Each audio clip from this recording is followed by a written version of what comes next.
Hello students, welcome to my channel learn to lead. আজকে ফার্মাকোলজির lesson 8 নিয়ে তোমাদের সামনে হাজির হলাম বেশ কিছুদিন পরে। আসলে আমি একটু ওয়েট করছিলাম, কারণ বাকি যে 8টা লেসন আমি আপলোড করেছি এগুলোর ভিউগুলো একটু দেখছিলাম। আসলে খুব বেশি ভিউ হচ্ছে না, তোমরা বেশি বেশি দেখো, তা না হলে যেটা হবে যে আমার ইন্সপিরেশনও হারিয়ে যাবে। তো আজকে লেসন 9 আমি আপলোড করছি তোমাদের জন্য, এবং এখানে যে বিষয় নিয়ে আমরা কথা বলবো সেটা হচ্ছে এক্সিপিয়েন্ট, প্লাসিবো এবং ওটিসি ড্রাগস। তো চলো তাহলে আমরা মূল প্রেজেন্টেশনে চলে যাই। প্রথমেই কথা বলবো এক্সিপিয়েন্ট নিয়ে। এক্সিপিয়েন্ট এগুলো হচ্ছে, যদি সংজ্ঞাগতভাবে বলি, these are additional chemical substances those are used in drug production having no drug property. অর্থাৎ কোনো ড্রাগ যখন তৈরি হয়, বাজারজাত করা হয়, তখন তাদের সাথে কিছু এডিশনাল প্রোডাক্ট ইউজ করা হয়। যেমন ধরো, আমরা যদি ভিটামিন ক্যাপসুলগুলো খাই, তার বাইরে একটা কোটিং থাকে, বা ধরো বিভিন্ন রকম পিলেটগুলো যে থাকে সেগুলো একসাথে ধরে রাখার জন্য বাইন্ডার ইউজ করা হয়। তো এই জিনিসগুলোকে বলা হচ্ছে এক্সিপিয়েন্ট। তো এগুলোর উদাহরণ হিসেবে dextrose, lactose, starch, sucrose, methyl cellulose, saccharin, এই সমস্ত জিনিস এক্সিপিয়েন্টের উদাহরণ। আচ্ছা, এখন যদি কম্পোনেন্টসগুলো নিয়ে একটু কথা বলি, ডাইলুয়েন্ট হতে পারে, যেমন ধরো for bulk of drugs like shape and size, অর্থাৎ একটা ড্রাগের শেপ এবং সাইজ ঠিক করার জন্য এক্সিপিয়েন্ট ব্যবহার করা হতে পারে। তো কী কী এক্সিপিয়েন্ট সেক্ষেত্রে ইউজ হয় সাইজ এবং শেপকে ডিসাইড করার জন্য? সেখানে ডেক্সট্রোজ রয়েছে, ল্যাকটোজ রয়েছে, স্টার্চ রয়েছে, সুক্রোজ রয়েছে, এটি আরও অনেক কিছু আছে।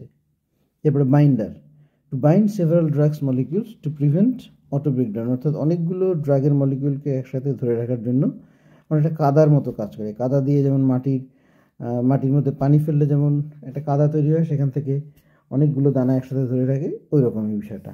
আবার পানি শুকিয়ে গেলে সব ধুলাতে পরিণত হয়, তো এরকমই বিষয়টা বাইন্ডার। তারপরে হচ্ছে disintegrating agent, to break drug molecules before absorptions, ঠিক অ্যাবজর্পশনের আগে ড্রাগটা ভেঙে যাবে, ড্রাগগুলো আস্তে আস্তে ছড়িয়ে পড়বে যাতে করে সুন্দরভাবে অ্যাবজর্পশন হতে পারে। লুব্রিকেন্ট ইউজ করা হয়। লুব্রিকেন্ট হচ্ছে পিচ্ছিল কারক, ড্রাগকে পিচ্ছিল করার জন্য। কালারিং সাবস্টেন্স ইউজ করা হয়। সুইটেনিং এজেন্ট, অর্থাৎ একটা মেডিসিনকে জিভ দিয়ে যদি তুমি টেস্ট করো, দেখবে যে মিষ্টি মিষ্টি লাগছে, তো এটা ইউজ করা হয়। ফ্লেভারিং এজেন্ট, অর্থাৎ এখানে কিছু আমরা গন্ধ অ্যাড করি, ভালো সুগন্ধ অ্যাড করি, যেমন ধরো অরেঞ্জের গন্ধ, পিপারমিন্ট, এই জিনিসগুলো। তো এই সমস্ত জিনিস ইউজ করা হয়, এগুলো সবই এক্সিপিয়েন্ট। এরপর একটা ইন্টারেস্টিং জিনিস আমরা আজকে পড়ব, সেটা হচ্ছে প্লাসিবো। প্লাসিবো খুব ইন্টারেস্টিং একটা ব্যাপার। একটু যদি আমরা বলি সংজ্ঞাগতভাবে, তাহলে বিষয়টা এমন: a placebo is a substance or treatment with no active therapeutic effect often used in clinical trials. অর্থাৎ প্লাসিবো হচ্ছে এমন কিছু জিনিস যেগুলো আমরা ব্যবহার করছি পেশেন্টের ক্ষেত্রে, পেশেন্টের মেন্টাল স্যাটিসফ্যাকশনের জন্য, কিন্তু বেসিক্যালি এর কোনো থেরাপিউটিক এফেক্ট নাই। যেমন একটা পেশেন্টকে যদি একটা স্যালাইন লাগাই দেওয়া হয়, তাহলে সে মেন্টালি স্যাটিসফাইড ফিল করে, অথচ যে পরিমাণ সেই পেশেন্ট কিন্তু মুখেও খেতে পাচ্ছে। তো যেটা আমরা তাকে ইন্ট্রাভেনাস ওয়েতে দিচ্ছি, ইন্ট্রাভেনাস রুটে দিচ্ছি, সেটা কিন্তু সরাসরি আমি মুখেও দিয়ে দিতে পারি, কিন্তু তাতে পেশেন্টের স্যাটিসফ্যাকশনের লেভেলটা সেরকম আসবে না। তো এই যে ট্রিটমেন্টগুলোকে একটু বলা হয় প্লাসিবো। এবং মূলত এই জাতীয় ট্রিটমেন্টগুলো করা হয় কখন? যখন ফাংশনাল ডিসঅর্ডার, অর্থাৎ তার কার্যত কোনো রোগ নাই, কিন্তু সে মনে করছে তার মধ্যে এক ধরনের ডিজিজ রয়েছে, তখন এই জাতীয় ট্রিটমেন্টগুলো ইউজ করা হয় খুব কমনলি। ফর এক্সাম্পল, এখানে glucose, dextrose, lactose, starch, sucrose, এই জাতীয় ইয়েগুলো ইউজ করা হয়। তবে এগুলো ব্যবহার করার আগে অবশ্যই চেক করতে হবে যে পেশেন্টকে দিচ্ছি সে আবার যদি ডায়াবেটিক হয়ে থাকে, তার জন্য কিন্তু এটা অনেক বড় প্রবলেমও ক্রিয়েট করতে পারে। তো সেই জিনিসগুলোকেও মাথায় রাখতে হবে। Criteria placebo, ingredients of the placebo should be safe, অর্থাৎ প্লাসিবোতে আমি যে যে ড্রাগগুলো ব্যবহার করবো বা যে উপাদানগুলো ব্যবহার করব, সেগুলো অবশ্যই সেফ হতে হবে। ফার্মাকোলজিক্যাল কোনো এফেক্ট থাকা যাবে না, কোনো টক্সিক এফেক্ট থাকা যাবে না, এবং কোনো উইথড্রয়াল সিনড্রোম, অর্থাৎ আমি যদি বন্ধ করে দিই তাহলে পেশেন্টের মধ্যে কোনো ধরনের সমস্যা তৈরি হয় এমন কোনো জিনিস আমি ব্যবহার করতে পারবো না। আর সাইকোথেরাপির জন্য এটা যেন খুব ভালো হয়, অর্থাৎ পেশেন্টের মেন্টাল স্যাটিসফ্যাকশনটাকে ঠিক করার জন্য এটা যেন খুব ভালোভাবে ইউজ করা যায়। This is very very important. Uses কী জন্য ইউজ করি আমরা? Satisfy the patient, to satisfy the patient, to determine the effect of medicine, to control scientific evaluation of drug, to prevent drug habituation and addiction. তো প্রথম যে লাইনটা সেটাকে আমরা বলছি যে টু স্যাটিসফাই দ্য পেশেন্ট, এখানে টু একটা ওয়ার্ড আছে সেটা মিসিং আছে, সেটা অ্যাড করে নেবে তোমরা। টু স্যাটিসফাই দ্য পেশেন্ট অর্থাৎ পেশেন্টকে স্যাটিসফাই করার জন্য। যখন আমরা এই জাতীয় ওই যে বললাম মানসিক একজন রোগী, সে মনে করছে তার শরীরে অনেক রোগ কিন্তু কার্যত তার মেডিকেল কোনো প্রবলেম নাই, তাকে যদি এরকম একটা স্যালাইন দিয়ে দেওয়া হয়, একদিন সারাদিন ধরে সে বেডে শুয়ে থাকলো, একটা স্যালাইন নিল, সে মেন্টালি স্যাটিসফাই এবং তারপর সে সুস্থভাবে বাড়ি চলে গেল। তো এই সমস্ত কারণে এগুলোকে বলা হচ্ছে প্ল্যাসিবো। আর থার্ড মোস্ট ইম্পর্ট্যান্ট হচ্ছে ওটিসি ড্রাগ, যেটাকে কমনলি আমরা জানি এবং ইউজ করি, এবং খুব বেশি ওটিসি ড্রাগ চলে গোটা পৃথিবী জুড়ে। সেটা কি? যেই ড্রাগগুলো কেনার জন্য কোনো প্রেসক্রিপশনের প্রয়োজন হয় না। ফর এক্সাম্পল, খুব কমনলি যেটা আমরা কিনি, প্যারাসিটামল কিনি, রেনিটিডিন কিনি, অমিপ্রাজল কিনি, অ্যাসপিরিন কিনি, অ্যান্টাসিড কিনি, ওরাল রিহাইড্রেশন সল্ট কিনি, ওআরএস মানে কিন্তু ওরাল রিহাইড্রেশন সল্ট। আর আমরা যেটা খাই গুলিয়ে সেটা হচ্ছে ORS solution, oral rehydration salt solution.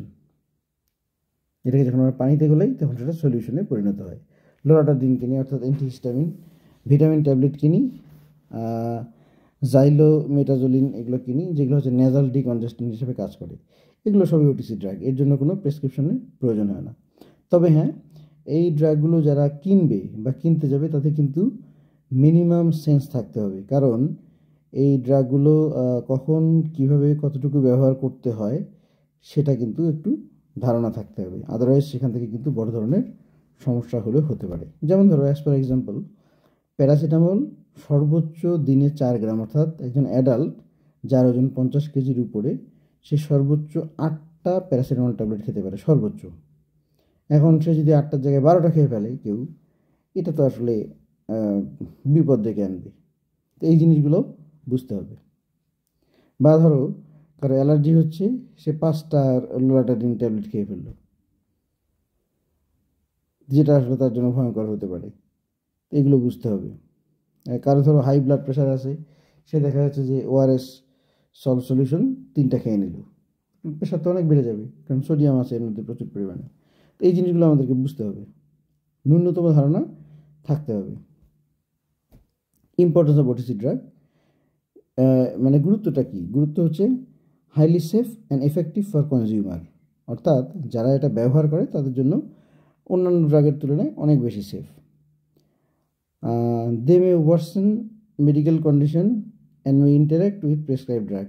আবার সেকেন্ড ইয়াতে আমরা দেখতে পাচ্ছি যে মেডিকেল কন্ডিশন কিন্তু এই ওটিসি ড্রাগ ইউজ করার জন্য খারাপও হতে পারে। যেমন ধরো, কারো যদি লিভারের প্রবলেম থেকে থাকে আর সে যদি প্যারাসিটামলের ওভারডোজ হয়, তার জন্য কিন্তু সিরিয়াস প্রবলেম দেখা দিতে পারে।